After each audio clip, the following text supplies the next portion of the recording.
मोदी जी ने अभी शपथ भी नहीं ली थी और उससे पहले ही नीट परीक्षा में बड़ी धांधली हो गई।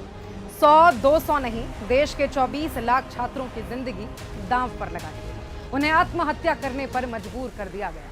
4 जून को एक तरफ देश में लोकसभा चुनाव के नतीजे सामने आ रहे थे, वहीं दूसरी तरफ तय समय से 10 दिन पहले नीट परीक्षा के नतीजे घोषित कर दिए जाते हैं। नतीजों में बड़े पैमाने पर धांधली होती है और इस धांधली को छुपाने के लिए, छात्रों की आवाज दबाने के लिए साजिशन रिजल्ट को चुनाव के बीच जारी किया जाता है। नतीजों में कुछ ऐसा हुआ जो आज तक नीट के परीक्षा इतिहास में कभी नहीं हुआ था। रिजल्ट में एक ही सेंटर के 6 छात्रों के 720 में से 720 अंक आ जाते हैं, जो कि केवल इत्तेफाक भर नहीं हो सकता। टॉप करने वाले 13 छात्रों के रोल नंबर आसपास होते हैं। पिछले साल नीट में केवल 3 टॉपर थे, लेकिन इस बार अचानक 67 टॉपर हो जाते हैं। कई छात्रों को ऐसे मार्क्स मिलते हैं जो टेक्निकली संभव ही नहीं है। बावजूद इसके एनटीए और सरकार लगातार पेपर लीक की संभावनाओं को नकार रही है। ये चीजें बताने के लिए काफी हैं कि कैसे पहले परीक्षा में धांधली की गई, फिर छात्रों की आवाज दबाने के लिए रिजल्ट को चुनाव के बीच घोषित किया गया। इतना ही नहीं, पहले एनटीए यानी कि परीक्षा कराने वाली एजेंसी परीक्षा में धांधली से नकार देती है, फिर देश में छात्रों और उनके पेरेंट्स का गुस्सा बढ़ता देख जांच के लिए राजी होती है, तो अपनी ही एजेंसी के लोगों को इन्वेस्टिगेशन टीम में बिठा देती है।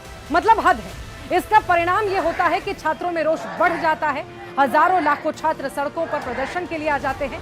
राजस्थान की एक छात्रा आत्महत्या तक कर लेती है। जिस परीक्षा से देश के लाखों परिवारों का भविष्य सीधे सीधे जुड़ा होता है, उसमें इस तरह की घोर लापरवाही, अनियमितता ये बताने के लिए काफी है कि सरकार और सरकारी एजेंसियां छात्रों के भविष्य को लेकर कितनी गंभीर हैं। और अब क्योंकि फिर एक बार मोदी जी प्रधानमंत्री पद की शपथ ले चुके हैं, तो मेरे सीधे सवाल उनसे। सवाल नंबर 1, नीट परीक्षा से जुड़े मुद्दों की पुनर्समीक्षा की जाएगी या नहीं?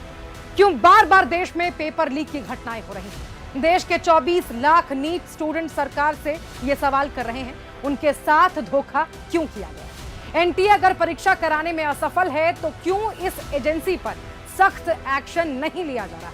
क्या परीक्षा माफियाओं के साथ सरकारी तंत्र भी मिला हुआ है?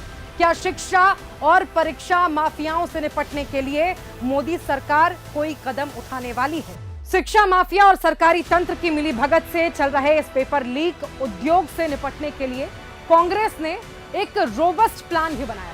हमने अपने मैनिफेस्टो में कानून बनाकर छात्रों को पेपर लीक से मुक्ति दिलाने का संकल्प लिया था। हालांकि राहुल गांधी ने फिर एक बार यह साफ कहा है, देश के सभी स्टूडेंट्स को विश्वास में लेते हुए साफ शब्दों में कहा है कि वो संसद में आपकी आवाज बनकर आपके भविष्य से जुड़ा हर सवाल मजबूती से उठाते रहेंगे। युवाओं ने इंडिया पर भरोसा जताया है, इंडिया उनकी आवाज दबने नहीं देगी। एनटीए ने नीट परीक्षा देने वाले 23 लाख छात्रों और उनके माता पिता के भविष्य के साथ वाकई मजाक किया है। युवाओं के भविष्य के साथ कांग्रेस ऐसा मजाक, ऐसा खिलवाड़ हरगिज नहीं होने